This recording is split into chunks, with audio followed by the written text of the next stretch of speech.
ಯಾರಿಗಾದ್ರೂ ಗಂಟ್ಲು ನೋವಿದ್ಯಾ ಇಲ್ಲಿ? ಹ್ಯಾಂಡ್ ರೈಸ್ ಮಾಡಿರೋರು ಗೊತ್ತಿಲ್ಲ. ಯಾರಿಗಾದ್ರೂ ಗಂಟ್ಲು ನೋವು ಇದ್ರೆ ಇವಾಗ ಹೇಳ್ತೀನಿ ಮಾಡಿ, ಆಮೇಲೆ ಇವನ್ ಸ್ವಲ್ಪ ಹೊತ್ತಿಗೆ ನಿಮ್ಗೆ ರಿಸಲ್ಟ್ ಗೊತ್ತಾಗುತ್ತೆ. ಏನಂತಂದ್ರೆ ಚಿಕ್ಕ ಚಿಕ್ಕ ರೆಮಿಡೀಸ್ ಅಂತಾರಲ್ಲ, ಅದು ಯಾರಿಗಾದ್ರೂ ಗಂಟ್ಲು ನೋವು ಇದ್ಯಾ ಮೆಸೇಜ್ ಮಾಡ್ಬಿಡಿ. ಅಮ್ಮ ಗಂಟ್ಲು ನೋವಿದೆ ಅಂತ ಬರ್ತಿದೆ. ದ್ರಾಕ್ಷಾಯಿಣಿ ಅಮ್ಮನ. ಹಾ ಅಮ್ಮ, ನೀವೇನ್ ಮಾಡಿ ಗೊತ್ತಾ, ಒಂದು ತಟ್ಟೆ ತಗೊಳ್ಳಿ, ಸ್ಟೀಲ್ ತಟ್ಟೆ. ಅದಕ್ಕೆ ಸ್ವಲ್ಪ ನೀರ್ ಹಾಕೊಳ್ಳಿ, ಇವಾಗ್ಲೇ ಮಾಡಿ. ನೀರ್ ಹಾಕ್ಬಿಟ್ಟು ಚಾಕು ತಗೊಳ್ಳಿ, ಕಬ್ಣದ ಚಾಕು ಇರುತ್ತಲ್ಲ ಮನೇಲಿ, ಒಟ್ನಲ್ಲಿ ಐರನ್ದು ತಗೊಂಡ್ಬಿಟ್ಟು ಆ ನೀರ್ ಇರುತ್ತಲ್ಲ, ಆ ನೀರ್ಗೆ ಹಿಂಗೊಂದ್ಸರಿ ಹಿಂಗೊಂದ್ಸರಿ ಹಿಂಗೊಂದ್ಸರಿ 3 ಸರಿ ಕಟ್ ಮಾಡಿ ಆ ನೀರ್ನ. ನನ್ ಗಂಟ್ಲು ನೋವೆಲ್ಲ ನೀನ್ ತಗೋ ಅಂತ ಹೇಳ್ಬಿಟ್ಟು ಸಿಂಕ್ಗೋ ಟಾಯ್ಲೆಟ್ಗೋ ಹಾಕ್ಬಿಟ್ಟು ಬನ್ನಿ ನೀನು, ನೋಡೋಣ ನಿಮ್ ಗಂಟ್ಲು ನೋವಿಗೆ ಪರಿಣಾಮಕಾರಿ ಆಗತ್ತಾ ಅಂತ ಲಾಸ್ಟ್ ಅಲ್ಲಿ ಹೇಳಿ ದಯವಿಟ್ಟು. ಇವಾಗ ಹೋಗಿ ನೀವು ಮಾಡ್ಬಿಟ್ಟು ಬನ್ನಿ, ನಾನು ಹೇಳ್ತಾ ಇರ್ತೀನಿ, ರೆಕಾರ್ಡಿಂಗ್ ಅಲ್ಲಿ ಸಿಗುತ್ತೆ. ಒಂದು ಸ್ಟೀಲ್ ತಟ್ಟೆ ತಗೊಳ್ಳಿ. ಇದು ಒಂದು ಏನಂತಂದ್ರೆ ತುಂಬಾ ಗಂಟ್ಲು ನೋವು ಇದ್ರೆ ಈ ತರದ್ದು ತುಂಬಾ ಇದಾವೆ. ಏನೋ ಇದೊಂದು ಹೇಳ್ಬೇಕು ಅನ್ನೋಸು ಹೇಳ್ತಿದ್ದೀನಿ. ತುಂಬಾ ಗಂಟ್ಲು ನೋವಿದೆ ಸಮಸ್ಯೆ ಇರೋರು ಆದಷ್ಟು ಒಂದ್ ಸ್ಟೀಲ್ ತಟ್ಟೆ ತಗೊಳೋದಪ್ಪ. ತಗೊಂಡು ಅದ್ರಲ್ಲಿ ನೀರ್ ಹಾಕೋದು, ನೀರ್ ಹಾಕ್ಬಿಟ್ಟು ಈ ತರ ಕಟ್ ಮಾಡೋದು ನೀರ್ನ, ಅಷ್ಟೇನೇನೆ.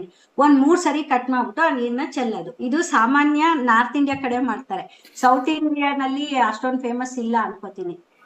ಇದು ಏನೋ ನನಗ್ ಗೊತ್ತಿದ್ದಂಗೆ ಫೇಮಸ್ ಇಲ್ಲ ಅನ್ಕೋತೀನಿ. ಗೊತ್ತಿದ್ಯಾ ಯಾರಿಗಾದ್ರೂ? ಇಲ್ಲ ಅಲ್ವಾ? ಇಲ್ಲ ಅಂತ ಅನ್ಕೋತೀನಿ, ಮೆಸೇಜು ಗೊತ್ತಾಗತ್ತಿಲ್ಲ ಇದ್ರಲ್ಲಿ.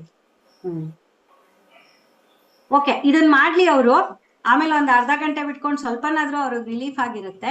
ಇವಾಗ ಅರ್ಧ ಗಂಟೆ ಆಗುತ್ತೆ, ರಿಲೀಫ್ ಆಗಿರುತ್ತೆ, ಕೇಳೋಣ ಅವ್ರನ್ನ ಆಮೇಲಿಂದ. ಓಕೆನಾ? ಹಲೋ, ನಮಸ್ಕಾರ ಮೇಡಮ್. ಗಂಟ್ಲು ಕಮ್ಮಿ ಆಯ್ತು. ಕಮ್ಮಿ ಆಯ್ತಾ? ಥ್ಯಾಂಕ್ಸ್ ಅಕ್ಕ. ಗಂಟ್ಲು ಇದನ್ ಮಾಡಿದ್ದೇವಲ್ರಿ, ಹಾ ಕಮ್ಮಿ ಏನಿಸ್ತು. ಆದಷ್ಟು ಮಾಡ್ಕೊಳ್ಳಿ. ನಾನ್ ಯಾಕೆ ಒಬ್ರು ಮಾಡ್ಕೊಳ್ಳಿ ಅಂತಂದ್ರೆ ನೋಡಿ, ಒಂದೇ ಸರಿಗೆ ಹೋಗುತ್ತೆ ಅದೇನಿಲ್ಲ. ಇಲ್ಲ ಇಲ್ಲ ಮ್ಯಾಮ್, ಅರ್ಧಕ್ಕರ್ಧ ಕಮ್ಮಾಗಿದೆ ಅಕ್ಕ. ಆಗುತ್ತೆ, ಯಾಕೆಂದ್ರೆ ನಾನ್ ಕೂಡ ಮಾಡ್ಕೊತೀನಿ ಅದನ್ನ. ನಾನ್ ಏನ್ ಮಾಡ್ಕೊಂತೀನೋ ಅದನ್ನ ಫುಲ್ ಬೇಗ ಹೇಳ್ತೀನಿ ಖುಷಿ ಖುಷಿಯಾಗಿ. ಖಂಡಿತ ಕಮ್ಮಿ ಆಗುತ್ತೆ. ಕಮ್ಮಿ ಆಯ್ತಲ್ವಾ ನಿಮ್ಗೆ?